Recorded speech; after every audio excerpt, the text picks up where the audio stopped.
nkuko mubibona mpagaze mu gipangu mu imbere mu minota mike cyangwa se muri metero nkeya murabona ko ari umuhanda wa kaburimbo. Igipangu cyacu kiri ku muhanda wa kaburimbo, kirimo amazu menshi yo gukodesha, hari amazu y'ubucuruzi, byose turaza kubirebera hamwe. Ndabasuje bahaye ikaze, murakaza neza kuri YouTube channel yacu, YouTube channel ya Rubavu Buy and Sell. Niba uri mushya kanda subscribe, ukore no kunzogera kugira ngo tujye tubana buri munsi. Like, share, comment, byose ni ingenzi. Ku mbuga nkoranyambaga zose dukoresha, aba kuri TikTok, Instagram, Facebook, dukoresha Rubavu Buy and Sell.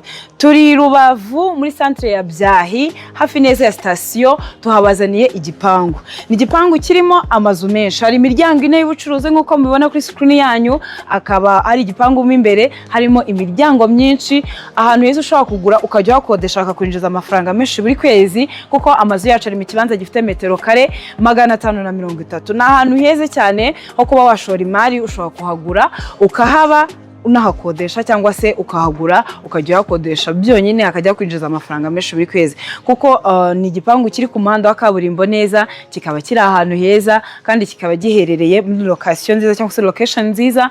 Ari iyo miryango y'ubucuruzi ntabwo ishobora kubura abantu bayibamo, ndetse n'imiryango ikodeshwa nayo nishobora kubura abantu bayibamo. Ni igipangu kinini rero nkuko nari mbivuze, amazu yacu ari mu kibanza gifite metero kare 530. Turikwatangira $185 zifite ibiganiro.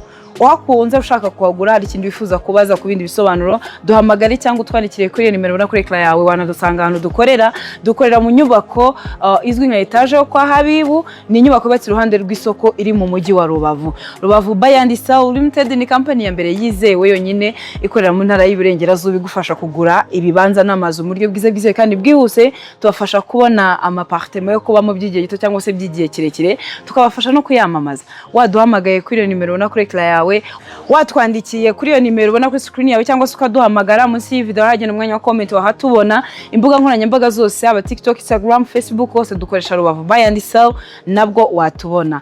Ndetse n'abandi bose bakeneye amaservice atangwa na Mario Estate turayatanga. Muduhamagare, mutwandikire cyangwa se mudusanga ahantu dukorera, tubafashe. Rubavu Buy and Sell Limited, your trusted real estate partner, we always here for you.